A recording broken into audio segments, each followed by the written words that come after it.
Para kapreneur sekalian, selamat pagi. Saya ngopi dulu ya. Senang sekali kita bisa berjumpa kembali di dalam acara podcast Bareka Sharing for Success. Dan hari ini kami mengundang narasumber yang sebenarnya sudah cukup lama bekerja sama dengan Bareka, baik dalam mengisi konten majalah maupun dalam mengisi konten buku-buku yang diterbitkan oleh Bareka.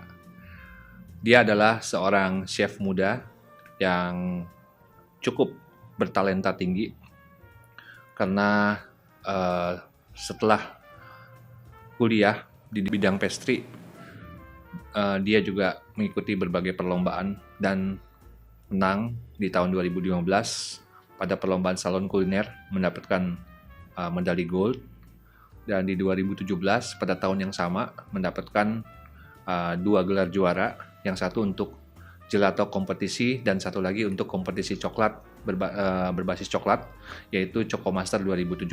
Dia adalah juara pertama juga.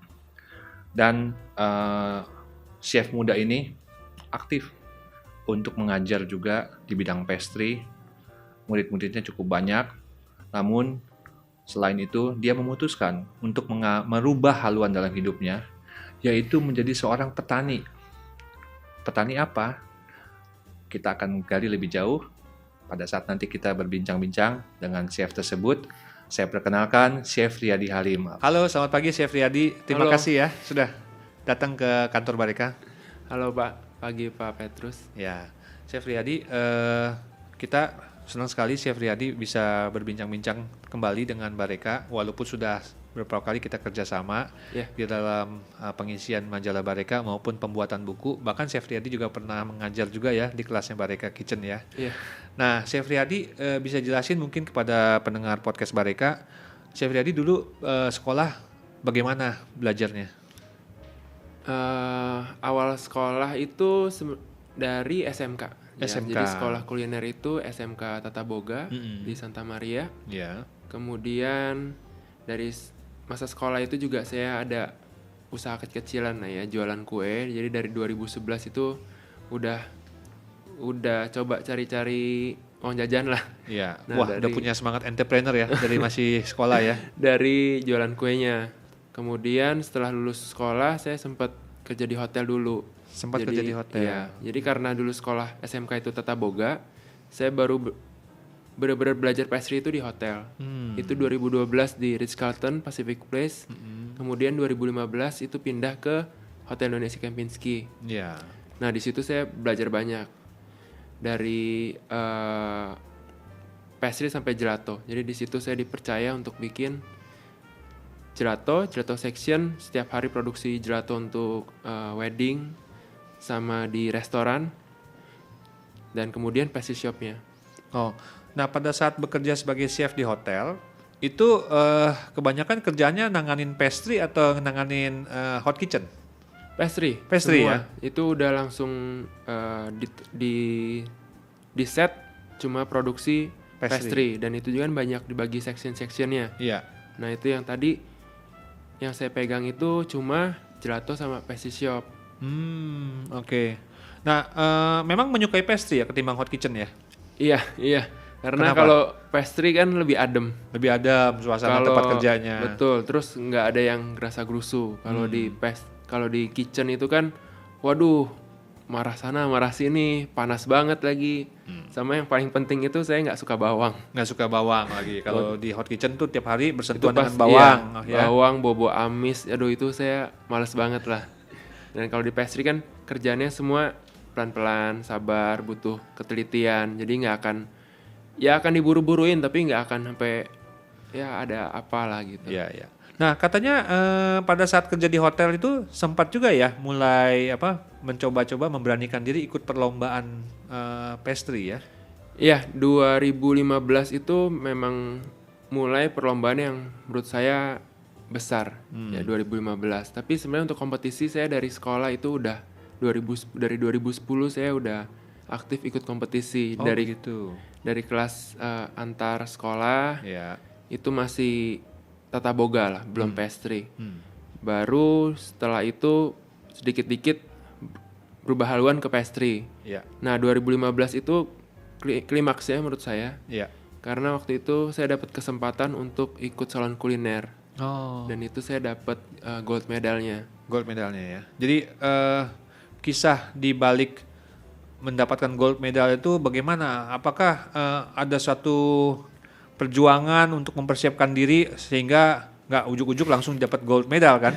Ada. Karena waktu itu kan saya lagi kerja di Iya. hotel, ya kan. 2015 itu saya sebagai helper. Hmm. Nah, sebagai helper,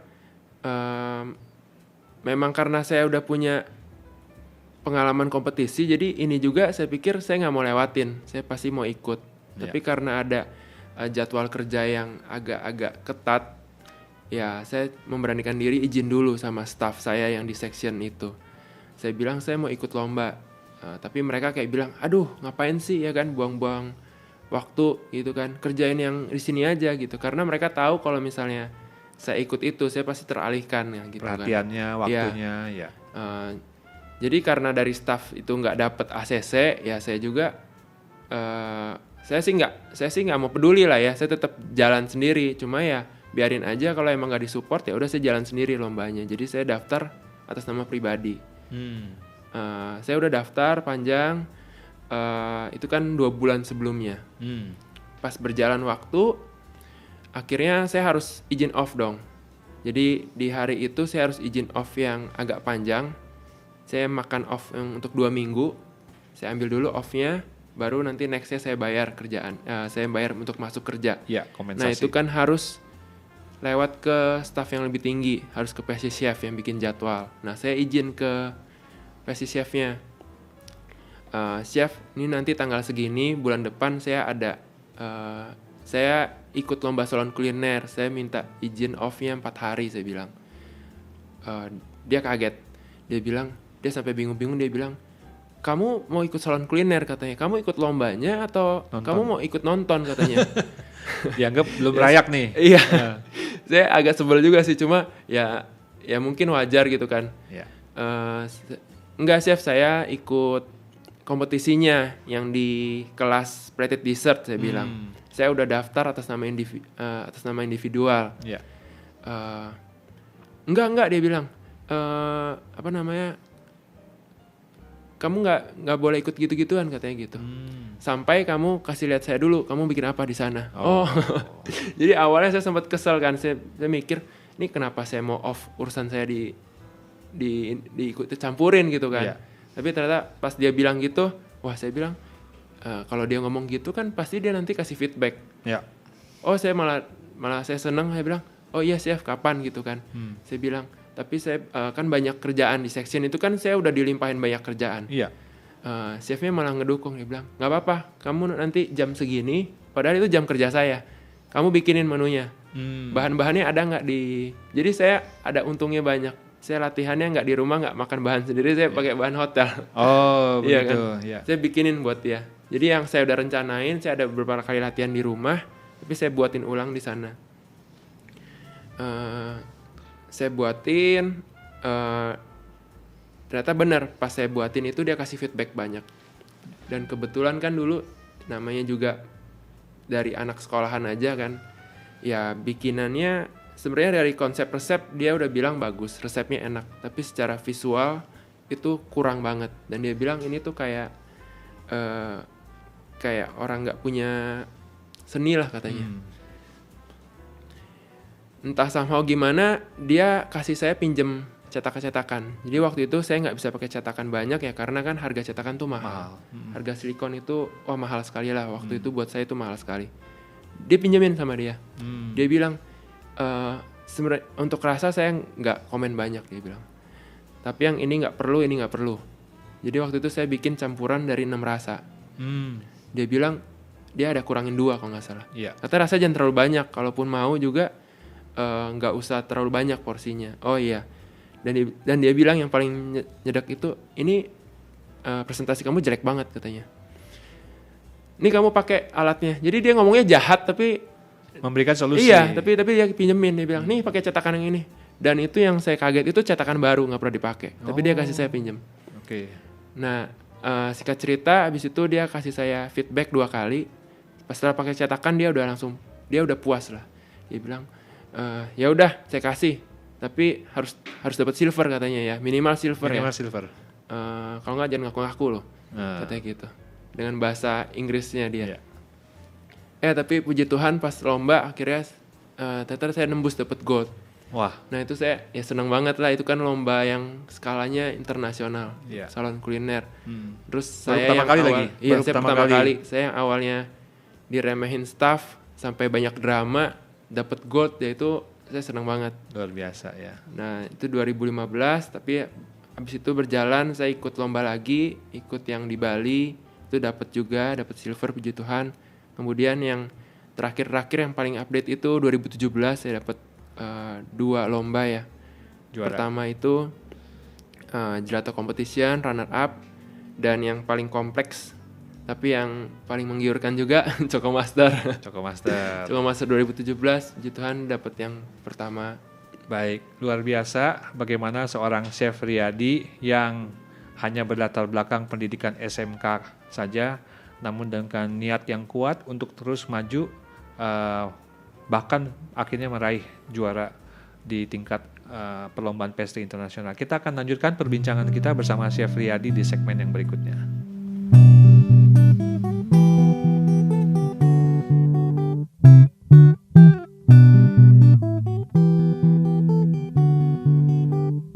Barekapreneur sekalian, di buku Spectacular yang diterbitkan oleh Bareka, Chef Riyadi juga mengisi dengan karya-karya yang menurut saya sangat layak untuk dicoba kreasi-kreasinya, karena dibuat dengan tampilan yang cantik dan detail sekali. Bagaimana langkah-langkah pembuatannya, penjelasan mengenai bahannya ya. Dan juga di buku terbitan Bareka yang pertama, yaitu coklat from cacao bean to bar, Chef Riyadi juga mengisi di sini dengan berbagai resep yang menarik di bidang pastry dan coklat. Chef Riyadi ketika membuat suatu kreasi itu bagaimana awal bermula untuk mendapatkan idenya? Biasanya dari mana? Saya sih sebenarnya suka, intinya itu kombinasi. Saya suka kombinasi rasa-rasa yang menurut saya awalnya aneh, dibikin jadi satu kreasi baru gitu. Itu sih awal semua resep-resep saya lah ya. Apalagi yang dikompetisiin kan itu harus sesuatu yang original, harus yang baru, unik ya, harus unik ya. Nah kalau untuk cake-nya sendiri sih paling suka saya emang coklat. Dari awal semua permainan pasti ada coklatnya. Kemudian berjalan baru saya kombinasiin dengan buah-buahan. Jadi coklat dengan buah-buahan. Iya, coklat dengan buah-buahan. Nah, coklat itu kan punya satu karakter rasa tertentu ya. Apalagi semakin tinggi kandungan coklatnya, betul, maka karakternya semakin kuat ya. Tergantung dari jenis coklatnya juga ada ya. Ketika dipadukan dengan buah-buahan yang juga memiliki satu karakter rasa tertentu, katakanlah nanas memiliki karakter tertentu ya, apel memiliki karakter. Bagaimana memadu-madankan antara karakter coklat yang khas, kuat, dan juga dengan buah-buahan ini? Intinya sih kalau untuk saya itu keseimbangan resep sih. Keseimbangan. Iya, jadi untuk di cake itu juga yang mana yang mau kita lebih tonjolin. Mungkin buahnya atau coklatnya gitu. Jadi mungkin coklatnya itu sebagai tekstur aja, atau enggak buahnya juga yang sebagai teksturnya aja yang lebih lembut, lebih soft, atau enggak kita kejar asemnya. Sebenarnya sih kan kalau coklat campur buah juga bukan hal yang terlalu baru sih ya. Jadi mungkin saya juga lihat inspirasi dari coklat-coklat yang udah ada, yang coklat batangan itu suka dipadukan dengan rasa apa? Ya, jeruk, jeruk misalnya, atau enggak passion, strawberry yang umumnya. Jadi dari itu ya saya coba lebih ke keseimbangan resepnya. Oh, yang ini menurut saya kayaknya rasa buahnya kurang. Jadi saya coba tambahin. Tapi bukan berarti juga langsung saya campur coklat dan buahnya. Mungkin dibikin 2 layer yang berbeda, satu coklat, satu buah. Jadi pas dimakan itu tetap dua-duanya tegas, nggak langsung kecampur. Itu ntar terserah kita makannya mau lagi lebih baik yang coklatnya atau lebih baik buahnya gitu. Selera. Iya, selera. Iya. dalam buku Cacao Bean dalam buku coklat from bean to bar, Ya. di situ kan Chef Riyadi juga ada menyumbangkan resep ya, dan juga dalam perlombaan Chocomaster 2017 juga berfokus pada produk coklat, Ya. kreasi-kreasinya.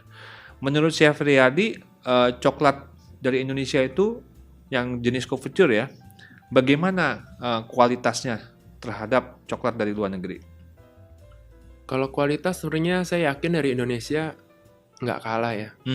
Apalagi sebenarnya kita juga dari kakaonya sendiri produsen yang lumayan besar. Ya. Ya. Nah dari coklat-coklat couverture lokal sih menurut saya itu dari harga sangat bersaing. Dari harga ya. Ya. Kemudian dari rasa juga menurut saya semua orang cocok lah dengan rasa coklat couverture lokal. Beda kalau misalnya saya dulu pernah kasih coba kan di tes nih ya, ada coklat yang medok banget gitu, sampai bisa kita bilang pahit, ya kan. Dikasih coba sama couverture Indo yang sudah di balance menurut saya ya. Sudah disesuaikan dengan lidah-lidah orang Indonesia. Nah itu jauh lebih banyak respon positif yang lokal punya. Oke. Jadi menurut saya sebenarnya coklat lokal itu juga bagus. Ya. Jadi kita tidak bisa memaksakan coklat dari satu jenis tertentu, walaupun untuk kualitasnya juga tinggi, kalau memang selera pasar ternyata tidak terlalu positif ya responnya. Iya, ya. Menurut saya begitu. Ya, apalagi kan kita sudah mau masuk ke dalam dunia produksi. Betul. Untuk dijual kepada umum. Iya, betul. Nah, dalam hal berkaitan dengan produksi pastry ya untuk dijual kepada umum, akhirnya kenapa Chef Riyadi juga berpikir untuk mulai ya tadi ada disebutkan sih pada saat masih sekolah juga sudah mulai berjualan cake ya. Kenapa akhirnya lebih juga memilih mengambil jalur itu, tidak kembali sebagai seorang chef profesional di dalam dunia pekerjaan sebagai chef? Tetap untuk profesi chef itu tetap saya mau tekuni, karena gimana pun juga saya kan bangun semuanya dari itu. Ya. Jadi saya sih nggak mau tinggalin juga. Tapi kan saya juga mempersiapkan satu hal yang baru yang bisa jadi intinya tuh passive income. Oh, oke. Ya kalau misalnya sebagai chef itu, apalagi kalau saya sebagai pengajar, saya pengen lakuinnya sebagai hobi lah. Karena itu kan saya harus meluangkan waktu. Iya. Kasar katanya kalau kerjaan chef itu waktu saya diganti dengan uang gitu. Nah saya nggak mau fokus uangnya itu dari profesi ini. Karena kalau misalnya mau dihitung secara mendalam, ya nggak akan banyak kan. Waktu itu kan terbatas. Iya, iya. Jadi ya tetap saya mau lakuin ini, tetap saya mau jalanin, tapi ya sebagai kesenangan saya lah. Oh, oke. Jadi mulai berjualan itu menaruh dari hasil-hasil karya yang ingin dijualnya atau ditawarkan di media apa tuh? Iya, di media sosial sih. Media Jadi sosial ya. utamanya itu Instagram. Jadi awal-awal dari 2011 saya mulai bikin Instagramnya. Sebenarnya awalnya itu Instagram pribadi. Iya. Ya saya post-post hasil-hasil kue saya. Itu biasanya sih sebenarnya cake klasik. Kalau yang saya jual itu cake klasik. Cake klasik. Ya, jadi supaya saya nggak terlalu susah untuk menjelaskan ke orang cake ini rasanya kayak gimana gitu. Mereka udah tahu, saya cuma perlu meyakinkan, oh saya pakai barang kualitas yang tinggi. Iya. Kemudian dari segi tekstur dan apa, saya pasti usahain itu yang paling bener. Kadang kan kita misalnya makan cake apa, sebutannya apa, tapi teksturnya Nggak berantakan. Atau kita ngomongin cake yang tradisional itu saher cake, atau enggak opera. Iya. Opera itu kan sejatinya pendek sekali kan. Iya. Tapi orang bikin sampai 7 cm, 8 cm. Itu aja pasti udah beda. Tapi kan intinya orang tahu, oh opera itu rasanya kopi, coklat. Ya ada rasa ada sedikit rasa pahitnya juga. Ya, jadi orang udah tahu. Nah saya cuma tinggal perlu push dikit. Nih punya saya yang kualitasnya paling bagus, nah cobain dulu gitu. Oke. Apa nama akun Instagramnya Chef Riyadi? Delicate Patisserie. Delicate Patisserie. Ya, semuanya disambung atau ada? Semua disambung. Semua disambung itu ya. Untuk yang akun untuk jualan cake-nya. Cake. Ya. Jadi para pendengar podcast Bareka, kalau mau lihat dan membeli kreasi-kreasi dari pastry-nya Chef Riyadi bisa ke akun Instagramnya yaitu Delicate Patisserie ya. Iya, betul. Nah, di sana banyak sekali pilihan ya. Biasanya kalau mau pesan berapa hari sebelumnya sebelum barang itu jadi? H-5 sih. H-5. Iya, Ya, jadi ya kalau mendadak kepengen nggak bisa ya. nggak bisa. Karena dipersiapkan dengan benar-benar persiapannya dan juga pada saat pengantaran biasanya diantarnya bagaimana itu Chef Riyadi? Kalau sekarang sih udah lumayan gampang ya. Iya. Mungkin kita tinggal pesan taksi online. Itu bisa dikirim. Jadi dibawa dengan mobil ya, Iya, tidak dibawa dikirim dengan pakai mobil. Nggak sepeda bisa. motor ya, Nggak harus bisa. dengan mobil Betul. supaya pada saat diterima sampai di tangan penikmatnya masih dalam keadaan yang Iya. baik sekali, sesuai pada saat dibuat. Oke, nampaknya semakin menarik bincang-bincang kita dengan Chef Riyadi. Nanti kita akan gali lebih jauh dengan kegiatan dia yang unik sekali, yaitu menjadi seorang petani.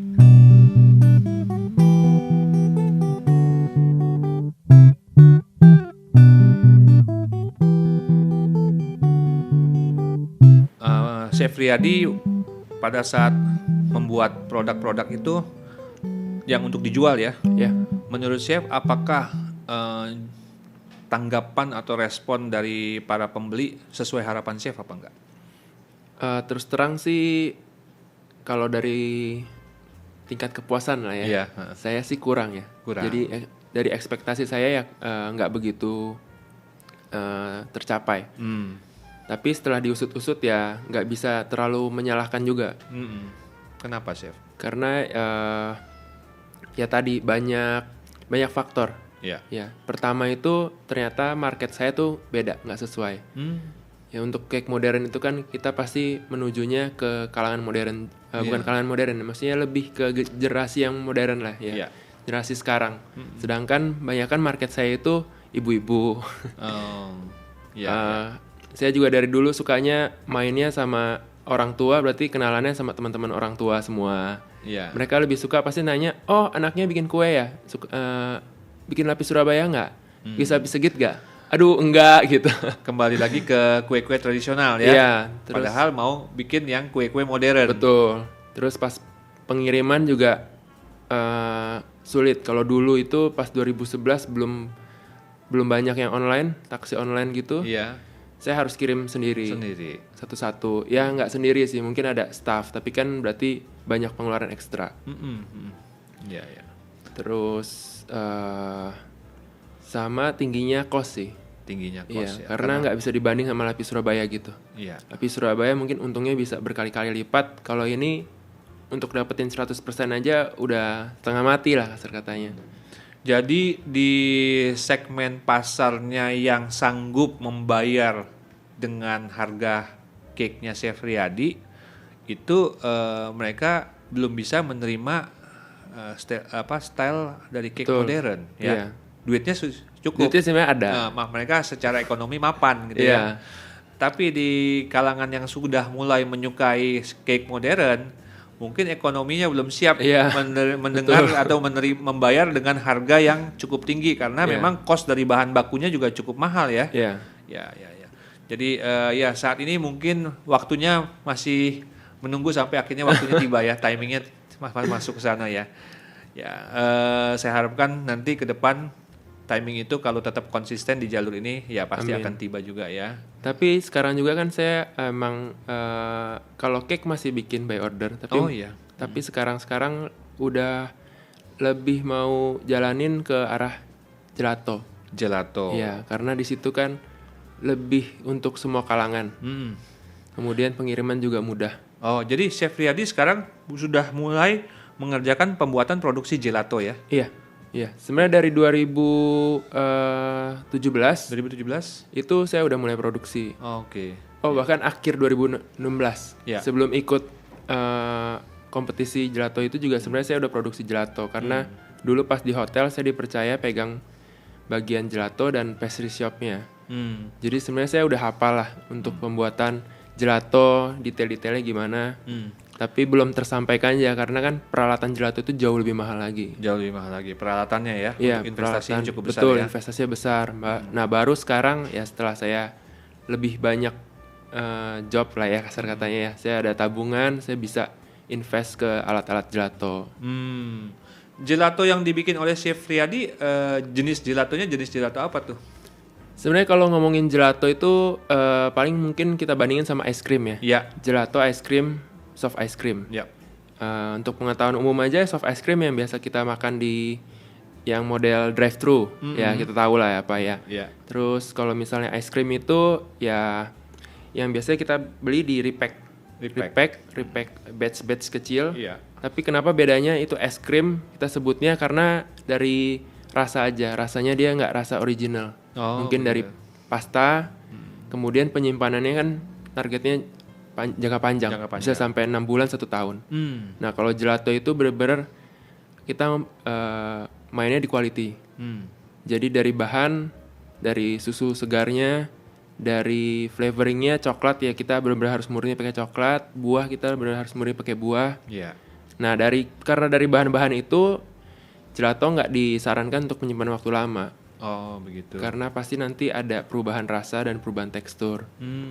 Jadi membuat gelato secara kualitas harusnya dijaga lebih maksimal ya dibandingkan pada es krim yang pada umumnya yang dijual jangka waktu 6 bulanan ya. Oke. Nah penjualan gelato ini sekarang sudah full ya. Hampir tiap hari ada gelato tersedia, kan nggak seperti cake yang harus 5 hari sebelumnya pesan. Nah, kalau ini setiap hari bisa pesan sama Chef Riyadi? Nggak juga sih, saya buka opennya per bulan. Buka opennya per open PO gitu. Open PO-nya per bulan. Open PO. Artinya apa ya per bulan itu? Jadi paling setiap akhir bulan saya baru bisa delivery semua. Oh, jadi nggak bisa langsung pada saat itu juga? Nggak, karena tetap walaupun penyimpanannya mudah, saya tetap bikin yang paling baru sih. Oh, tetap harus bikin yang paling baru. Nah, sejak diterima dari Chef Riyadi gelatonya itu harus habis dikonsumsi oleh si konsumen sampai berapa lama? Kalau penyimpanannya tepat itu dalam jangka waktu 2 bulan juga masih oke. Masih oke ya? Iya. Yang dimaksud penyimpanan tepat kan kalau konsumen biasanya cuma punya freezer kulkas. Betul, kadang itu penyimpanan campur sama ikan, campur sama daging gitu kan. Iya. Ntar selang sebulan kok ada aroma-aroma aneh nih. Iya, di gelatonya. Gitu, iya. Tapi kalau layak makan nggak? Masih layak makan. Iya. Cuman aromanya, teksturnya sudah nggak sesuai dengan yang pertama kali dibikin dengan hati-hati banget tuh ya. Nah, kita bicara aroma, tentunya ada aroma yang sangat populer di Indonesia, yaitu aroma vanila. Iya. Saya dengar Chef Riyadi sekarang ini katanya menjadi petani vanila. Apa benar ya? Betul ya. Sudah berapa lama mulai nanam vanila? Mulai start belajar itu 2017.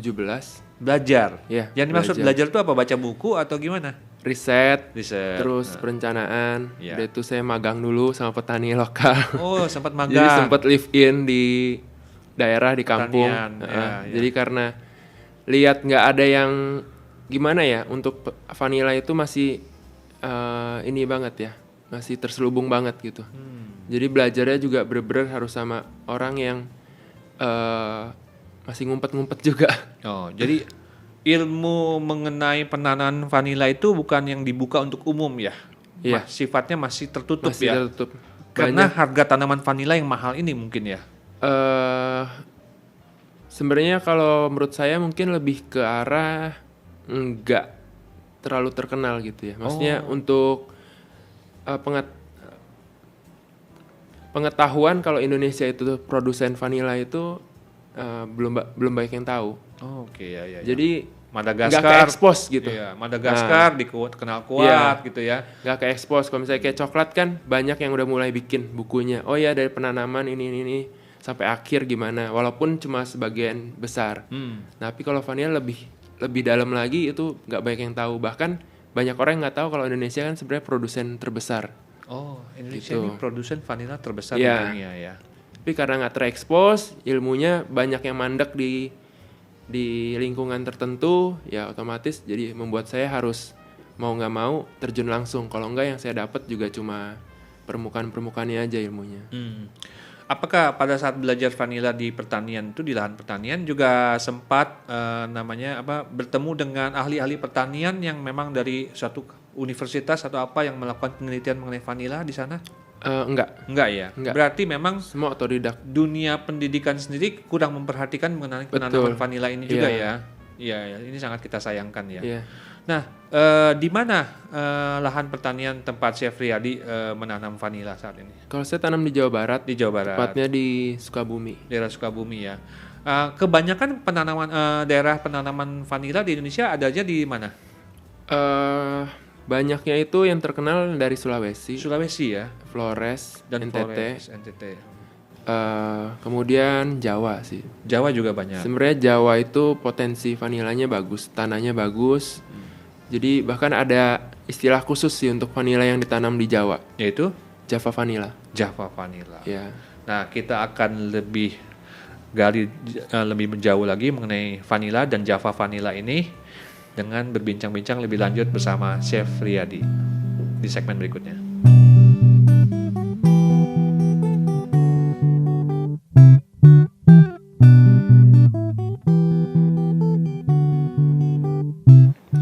Barikapreneur sekalian, vanila ini ya, kalau kita lihat bentuknya ya seperti sayuran mungkin yang dikeringkan ya, biasa-biasa aja ya kalau kita lihat bentuknya ya. Kalau kita mulai mencium aromanya, wah aromanya luar biasa sedap. Kalau kita tidur dengan di sebelahnya ada vanila, kayaknya cepat udah tidur lelap. Karena wangi aroma vanila ini cenderung menenangkan pikiran ya.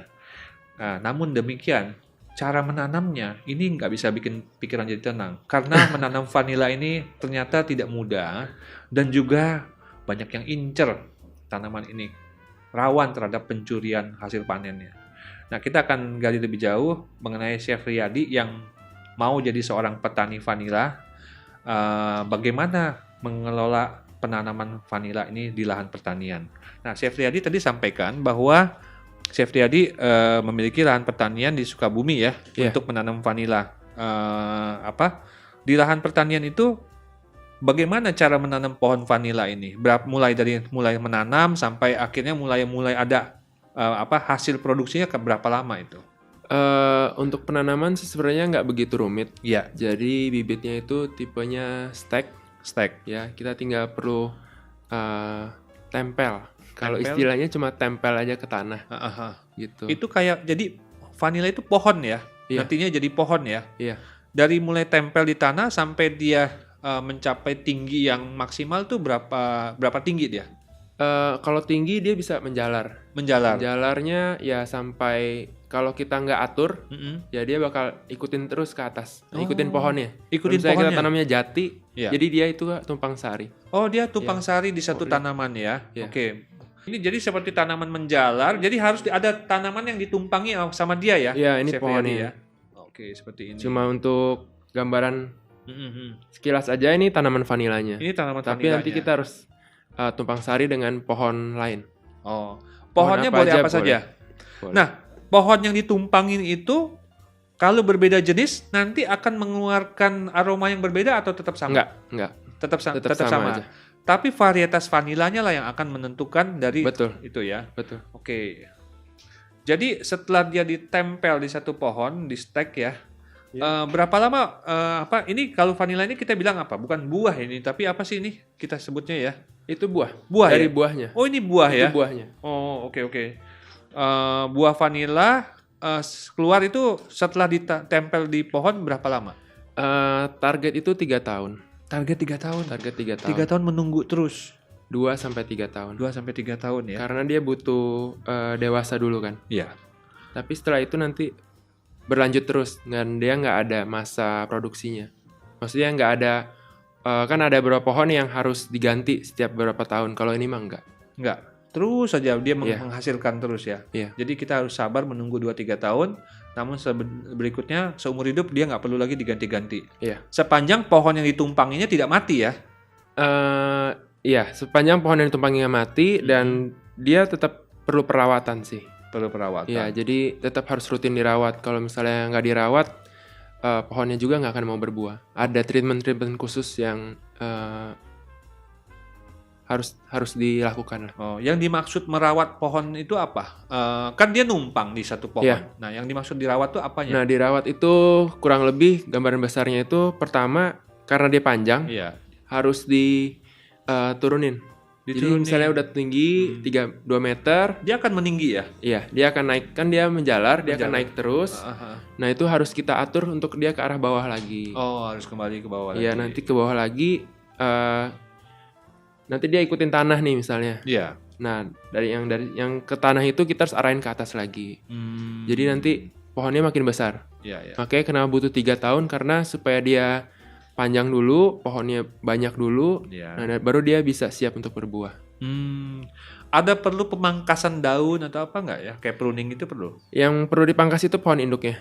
Justru pohon induknya. Iya, yang- kalau ini enggak. Karena kalau misalnya pohon induknya terlalu rindang kayak hutan, dia Iya. nggak dapat sinar matahari juga nggak bagus. nggak bagus. Ya, dia perlu melakukan fotosintesis ya, Betul. untuk merubah zat-zat makanannya ya, Iya. yang berasal dari sinar matahari, itu sumber untuk fotosintesisnya ya. Nah, jadi 3 tahun mulai mengeluarkan buahnya vanila ya. Itu buah vanila itu biasanya ketika tahun pertama keluar sudah langsung banyak atau bagaimana? Enggak, bertahap juga. Bertahap. Jadi pasti dalam 2-3 tahun itu kalau tanahnya subur, treatment kita tepat, Ya. dia mulai berbuah tapi dari sedikit. Jadi dari satu daun ini, Iya. setiap daun itu bisa menghasilkan buah. Oh, dalam setiap daun ada Iya, buah. tapi- Satu buah atau 2 buah? Satu sisir. Satu sisir. Satu sisir itu biasa kalau saya batasin 10. Oh, Kalau lebih dari 10 saya buang supaya hasilnya bagus, maksimal, besar-besar. yang 10-nya itu besar-besar. Iya, daripada bisa keluar sampai 15, bisa keluar sampai 20, tapi saya maksimalin 10. Jadi setiap daun itu bisa keluar 10. Baik, ya. Varietas dari vanila ini ada berapa macam? Yang paling terkenal itu ada 2, Iya. Tahiti dan Planifolia. Tahiti dan Planifolia, Planifolia. ya. Oh, perbedaannya apa? Perbedaannya itu dari aroma. Kalau yang Planifolia, atau enggak mudahnya kita sebut itu Bourbon. Bourbon. Iya, Planifolia Bourbon. ini Bourbon. Iya, Bourbon. Oke. Nah, itu tipe yang sama dengan yang ditanam di Madagaskar.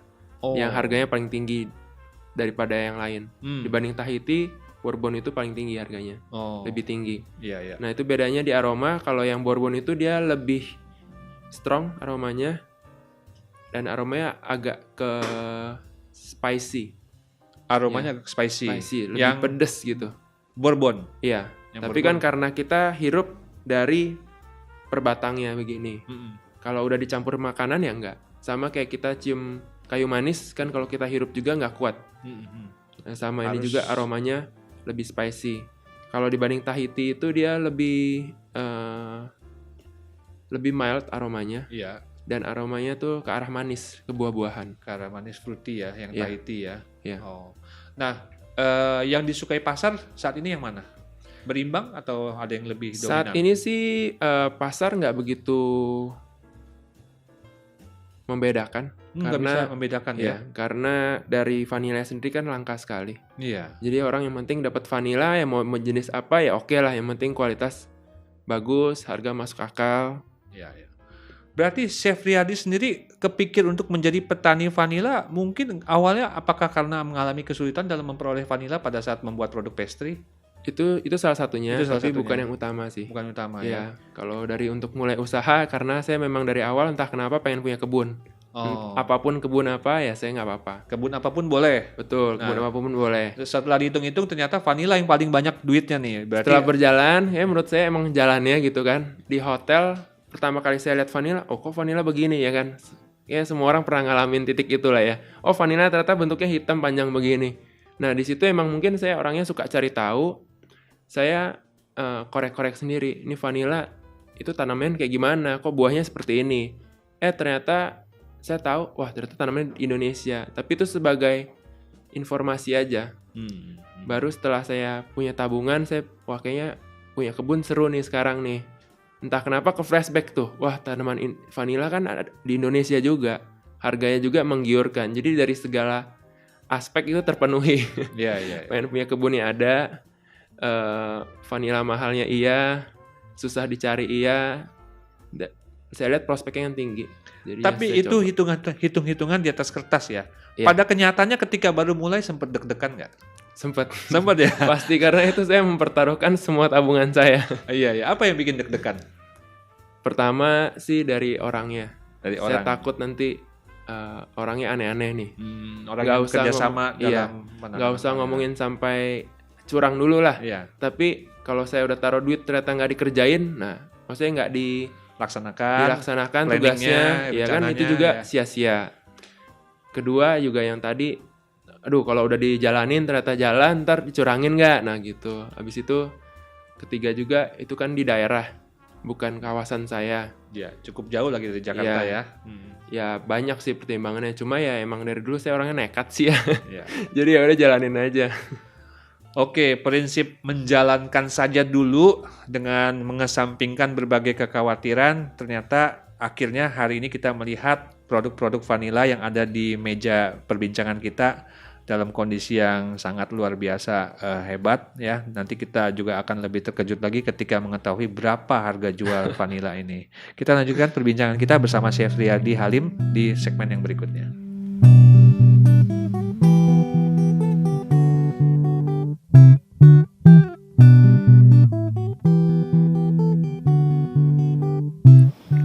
Aroma vanila yang menyegarkan ini, dan ya ini benar-benar menyegarkan ya. Ternyata membuat seorang chef bertalenta, Chef Riyadi, kepincut menjadi seorang petani vanila. Nah, Chef Riyadi, setelah menunggu berapa lama Chef Riyadi mulai melihat dari sejak ditanam sampai akhirnya buah vanila itu keluar? 2 tahun ya?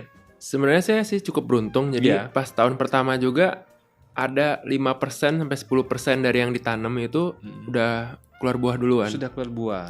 Jadi ini sebenarnya hasil-hasil yang di sini juga hasil dari tahun pertama dan kedua.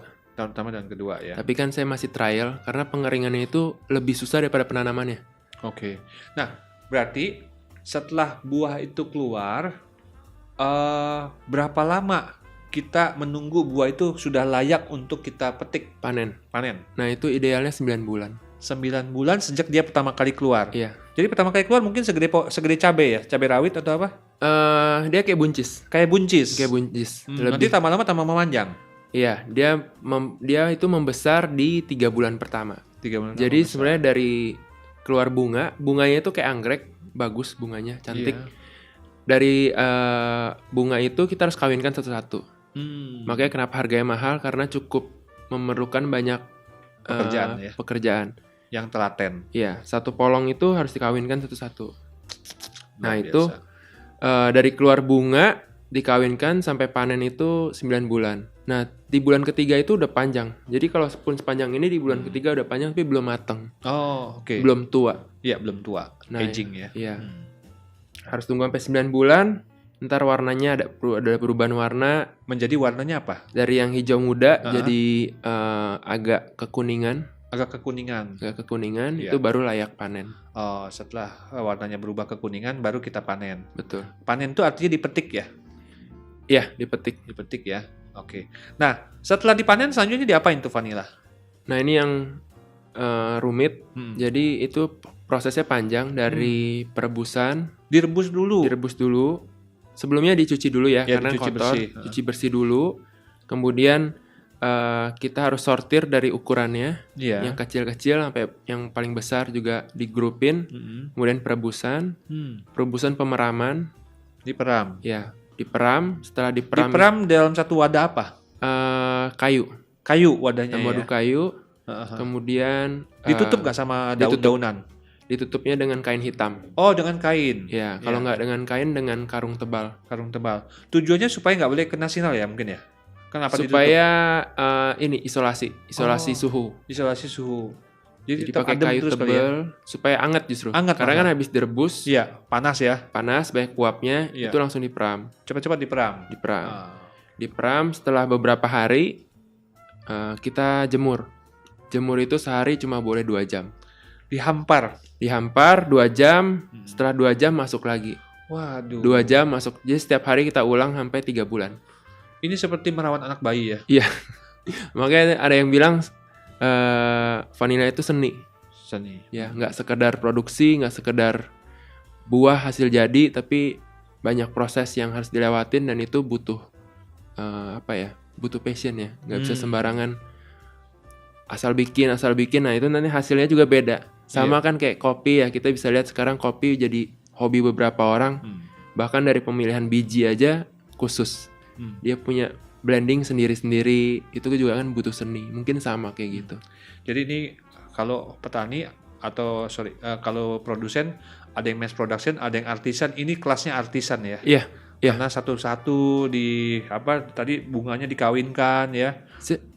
Saya tetap menyiapkan semuanya sih. Jadi memang dari persentase 100% hasil panen. Iya. Itu juga nggak bisa semuanya jadi artisan. Oh, begitu. Pasti cuma 10-20%. Berarti nanti ada grade-grade-nya lagi Ada ya? grade-grade-nya. Nah, itu yang tadi Pak Petrus pegang itu grade yang paling tinggi. Grade A nih? Ini grade A. Paling tinggi ya? Ya, atau juga bisa disebut gourmet. Gourmet ya? Oke, ini kelihatan secara fisik, secara panjang, secara ketebalan dari dia punya buahnya juga lebih gemuk ya kelihatannya ya, lebih berisi lah ya dibandingkan yang kelas yang B ini, sudah B mulai dan ya. Ini yang kelas extraction. Nah kalau yang A saya ini sedikit perbedaannya mungkin dari warna kelihatan. Kalau itu hitam. Iya, hitam legam. Kalau ini agak coklat. Iya, agak coklat. Kalau ini lebih coklat lagi. Kemudian dalam isinya bijinya itu lebih banyak. Karena kan yang dipakai itu nanti bijinya. Kita jelasin nantinya Pak ya. Dipakai bijinya, nah itu bijinya lebih banyak dalamnya. Kemudian dia sudah mengeluarkan minyak alaminya. Oh iya, ada ya, memang terasa berminyak sekali nih ketika dipegang ya. Ya. Nah, itu yang membedakan dari vanilla grade bawah sama yang grade atas. Oh. Jadi semakin ke atas grade-nya minyaknya juga semakin banyak ya? Iya, minyaknya semakin itu betul, minyaknya semakin banyak pasti aromanya juga makin keluar. Makin intens. Iya, makin intens. Iya. Oke. Nah, berapa lama kita menjemur setiap hari 2 jam itu berapa lama proses itu?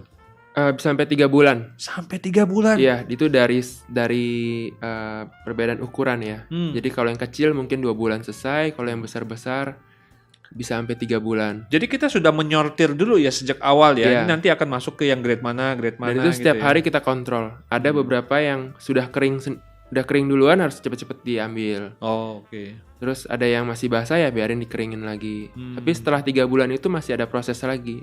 Masih ada proses fermenting lagi, itu bisa sampai 6 bulan.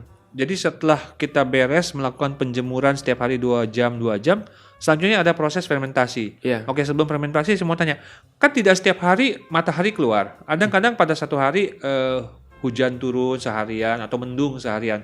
Itu bagaimana? Itu bisa dibantu sama oven. Oh, dibantu sama oven. Tapi kalaupun memang biaya investasinya nggak tinggi, itu nggak apa-apa, kita biarin aja di peram. Tetap kan tadi yang dijemur, di peram, jemur, peram. Ya kita biarin lah sehari di peram. Tapi kalau misalnya sampai 2-3 hari hujan, otomatis kita tetap harus keluarin, kontrol, lihat jangan sampai ada yang berjamur atau nggak diangin-anginkan. Ya. Nah, oke. Berarti berikutnya setelah 3 bulan dikeluarkan, dijemur tiap hari 2 jam, selanjutnya difermentasi 6 bulan ya? Iya, 6 bulan. Yang dimaksud fermentasi itu di mana dan bagaimana caranya? Sama kayak tadi, konsepnya itu lebih mirip dengan pemeraman. Oh, taruh di kayu juga? Taruh di kayu juga. Kotak kayu? Iya. Kita biarin aja dia sampai aromanya terus keluar dengan sendirinya. Tidak perlu kita lakukan apapun, didiamkan saja? Ada beberapa hari sekali kita tetap harus cek. Jadi dari kan itu banyak, mungkin bisa ribuan batang. Iya. Itu kita harus sortir. Jadi nggak semua vanila itu kan anggapannya kekuatannya sama. Ada beberapa yang mungkin salah treatment atau enggak kita pegang terlalu kasar atau gimana. Ada yang busuk, ada yang jamur. Nah itu kita harus treatment. Jangan sampai nanti gara-gara satu yang jamur kena semua.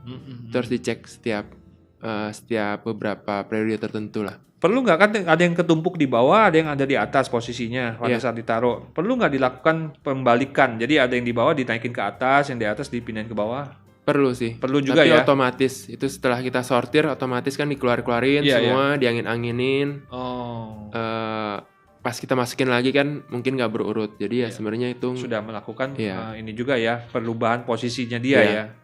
Jadi memang nampaknya vanila ini bisa kita tebak harganya cukup tinggi karena untuk proses sebelum sampai ke tangan konsumen tuh banyak sekali memakai waktunya orang ya untuk mengerjakan vanila ini ya. Iya, betul. Oke, jadi 6 bulan difermentasi, selanjutnya diapakan? Sudah, kalau udah 6 bulan kita bisa lihat itu udah kelihatan dari awal grade-nya yang mana. Tinggal di repack. Tinggal di pack, dikemas sesuai dengan ukuran-ukuran yang mau kita jual. Betul. Ya. Nah, saya ingin bertanya selanjutnya nanti mengenai berapa nih harga jual vanila ya, dan bagaimana kemasan dari maksudnya porsi pengemasan setiap vanila dengan harga jualnya masing-masing di segmen yang berikutnya.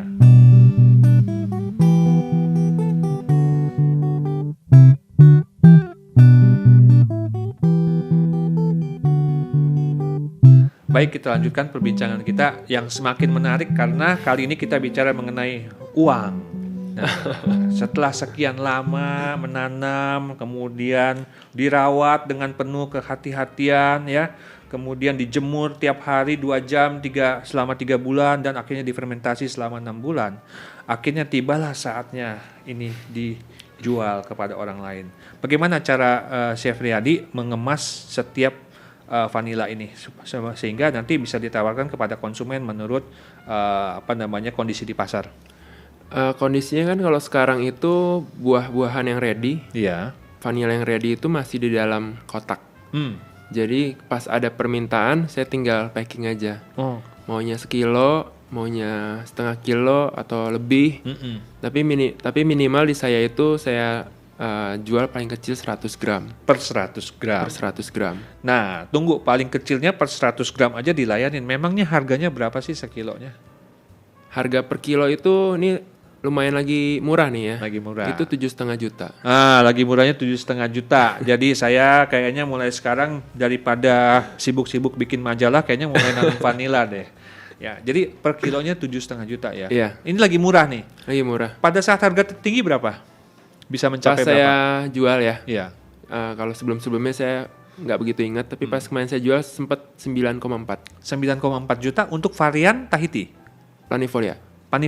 Bourbon itu ya? Iya. Oh, itu jual ke lokal atau diekspor? Karena ini juga belum begitu banyak terus terang ya, produksinya kan saya baru jalan 3 tahun. Iya. Seharusnya tahun ini bisa produksi lebih banyak. Jadi saya masih main retail aja. Oh, masih. Jadi kebetulan sama lingkungan yang saya sudah ada, koneksi yang udah ada, saya tawar-tawarin. Jadi itu masih. Itu aja habis ya? Nggak cukup kali ya? Iya, itu juga nggak cukup. Jadi ya saya masih santai lah jualannya kan, supaya nggak sayang juga vanilanya. Iya. Fluktuasi harga itu ya, katakanlah sekarang yang lagi rendah-rendahnya 7,5 juta. Apakah dalam hitungan Chef Riyadi itu masih ada profit? Masih ya. Sebenarnya kalau dari hitungan profit serendah apapun tetap ini masih ada profitnya. Karena di sini itu yang main harga bukan dari cost aja, tapi ya dari kelangkaannya. Iya. Ya, jadi yang bikin harganya tuh turun naik itu sebenarnya dari harga di sayanya aja. Kalau misalnya saya lagi banyak, ya saya biar cepat keluar saya agak turunin. Tapi secara global itu nggak mungkin vanila itu kelebihan supply, nggak mungkin. Nggak mungkin. Karena dia cuma bisa ditanam di negara tertentu aja. Iya, satu. Madagaskar, Tahiti, Indonesia. Itu 3 negara utama lah. Ya, itu satu ya. Negara-negara tertentu aja yang bisa nanam vanila. Yang kedua, orang yang mengerjakannya juga harus benar-benar memahami ya prosesnya dan mau melakukannya ya. Dan ini tidak mudah juga ya. Karena biasanya kalau yang namanya petani kan pengen cepat panen. Betul. Pengen cepat supaya bisa menghasilkan uang. Nah, itu kelemahannya sih di Indonesia. Jadi petaninya nggak aware sama potensinya. Iya. Jadi mereka, tadi saya sempat bilang umur 3 bulan kan sudah besar. Kadang udah dipanen. Karena beratnya umur 3 bulan sama berat umur 9 bulan itu sama. Cuma tingkat kematangannya yang berbeda. Dan jumlah buah yang ada di dalam. Iya, dan jumlah biji yang ada di dalamnya. Jumlah biji yang ada di dalam buah tadi. Nah, kadang 3 bulan udah dipanen, otomatis kan kualitas rendah. Iya, iya. Nah, itu Indonesia kurang bagusnya di sana. Jadi terkenal dengan vanila yang Grade rendah. grade rendah. Banyak yang kuantitinya banyak sekali, tapi kualitasnya rendah. Adapun kalaupun yang bikin kualitas tinggi, yaitu masih sedikit. Nah, kalau yang kualitas vanila grade rendah di harga berapa, Chef Riyadi? Yang paling rendah itu 3 juta. Jadi kualitas rendah aja udah 3 juta ya? Iya. Oh, jangan dia menunggu 3 bulan tadi sampai keluar, dia buru-buru panen karena nggak mau repot, itu saja sudah dihargain Iya, 3 juta. iya. Tapi Itu- kalau dia mau bersabar nunggu sampai 9 bulan dan kemudian dia baru jual ya setelah melewati proses tadi ya, Iya. penjemuran. Yang 3 bulan pun harus lalui proses itu juga dong, penjemuran Iya, malah yang kalau muda itu prosesnya lebih panjang. lebih panjang Karena lagi. dia lebih rawan jamur, lebih rawan Jamur. busuk. Oh, mudah busuk ya. Nah, oke. Ya, jadi harga vanila ini sendiri yang per kilonya sudah 3 jutaan ke atas, itu tentunya membuat orang itu ya berpikir juga ya untuk menanam vanila mestinya ya. Iya. Tapi kenapa tetap tidak banyak juga penanaman vanila ini walaupun Indonesia adalah terbesar di dunia. Kalau udah di lingkungan ya, sebenarnya udah lumayan banyak, Pak. Oh, sudah benar. Sebenarnya banyak banget yang investor besar yang main di sini. Oh, begitu.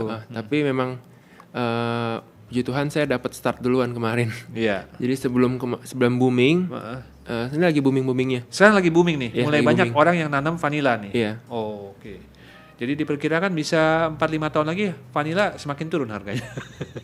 Nggak mungkin sih, Pak. Nggak mungkin, Jadi tahun 2000 sebenarnya Indonesia itu produsen terbesar. Tahun 2000. Iya. Tapi karena kualitasnya jelek dan sempat ada isu kalau misalnya vanila Indonesia itu suka disusupi besi, Oh, itu di blacklist. di blacklist. Nah, untuk yang curang-curang, yang jelek-jelek ya hilang pasarnya. Tapi kalau yang untuk grade bagus itu, yang udah terpercaya itu jalan terus. Baik. Nah, untuk mengantisipasi hal tersebut, apakah Chef Riyadi sudah memberi brand di vanilanya Chef Riyadi? Lagi on progress sih. On progress ya, nanti mestinya dikasih branding ya, dikasih merek ya, supaya orang bisa mengidentifikasi dengan baik mana sih kualitas yang dari yang hasil penanaman Chef Riyadi, supaya tidak dianggap ini barang komoditas umumnya ya. Biasanya nih ya Chef Riyadi, selanjutnya saya mau bahas mengenai aplikasi ya. Oke. Vanila ini di dalam aplikasi itu di bidang makanan itu dibikin untuk apa aja biasanya? Makanan itu pastinya untuk pastry, ice cream. Untuk kalau di luar itu bikin kosmetik, Oh, kosmetik bikin juga ya. lulur juga ada yang pakai vanila. Iya, iya. Eh, Berbagai banyak minuman sih. lah ya, beverage Minuman itu banyak, ya, pasti. banyak Minuman yang pakai juga. vanila ya. Karena itu rasa yang populer ya, flavor yang populer ya. Vanila ini sebenarnya dikejar flavor atau rasa? Sebenarnya agak kompleks ya kalau ngomongin vanila. Iya. Jadi sebenarnya kalau kita lihat, kita cium aromanya ya kayak gitu aja gitu. Wangi sih, tapi nggak bilang sampai apalah. Nah memang dia itu sebenarnya bisa kita bilang tuh enhancer ya. Jadi Enhancer. ya supaya rasa itu makin keluar. Makin keluar. Jadi kayak misalnya coklat itu pasti pabrik-pabrik tambahin vanila. Kenapa? Biar rasa coklatnya itu keluar. Begitu ya. Mungkin sama kayak garam ya. Iya, iya. Kita kalau masak wah aromanya udah enak banget nih, tapi nggak ada garamnya, itu nggak enak. Nah sama vanila itu di pastry itu seperti garam. Di gelato juga banyak dipakai ya vanila ya. Iya. Jadi dibuka batangnya dibelah pakai pisau, kemudian itu biji-bijinya dituang ke dalam susu ya. Betul. Dalam susu diaduk supaya nanti waktu dibikin gelato ada aroma vanila. Iya. Ya. Dari semua varietas vanila yang Chef Riyadi sudah jual, yang paling banyak mendapat tanggapan yang tipe Bourbon atau yang Tahiti nih? Karena saya juga tanamnya itu yang Bourbon, Iya. pasti saya pushnya yang Bourbon. Yang sih. Bourbon. Iya. Dan juga Tahiti kan aromanya terlalu mild. Jadi saya tetap rekomen Bourbon untuk produksi, apalagi untuk produksi. Untuk produksi. Tetap saya ada stok Tahiti, jadi untuk memenuhi permintaan pasar, walaupun bukan dari kebun sendiri, tapi kan kebun tetangga itu ada. Jadi saya beli buahnya. Kalau bagi pendengar podcast Bareka yang berminat untuk membeli produk vanila dari Chef Riyadi, harus kemana mereka menghubungi Chef Riyadi? Bisa di Instagram saya atau Instagram yang nomor tadi WhatsApp. Delicate Patisserie. Enggak, yang pribadi. Yang apa nama? Riyadi Halim. Riyadi Halim ya. Instagramnya @Riyadi Halim. Riyadi Halim. Itu di sana nanti bisa melihat produk-produk penanaman dari vanila Chef Riyadi dan juga bisa berkomunikasi untuk memesan ya. Iya. Ada jalur lain WhatsApp mungkin? WhatsApp ada Boleh dikasih tahu info di nomornya ya. 0812 Oke. 1800 184. Oke, diulang lagi sekali lagi 08 0812 1800 184. Ya. Jadi bagi penggiat kuliner Bareka ya yang baik di dalam bidang kafe, dalam bidang restoran, dalam bidang pastry apalagi Anda kalau mau memesan vanila yang berkualitas premium bisa menghubungi Chef Riyadi Halim. Demikian bincang-bincang kita bersama Chef Riyadi. Semoga bincang-bincang kali ini bisa memberikan manfaat yang maksimal bagi peningkatan usaha Anda semua. Terima kasih Chef Riyadi. Terima kasih Pak Petrus.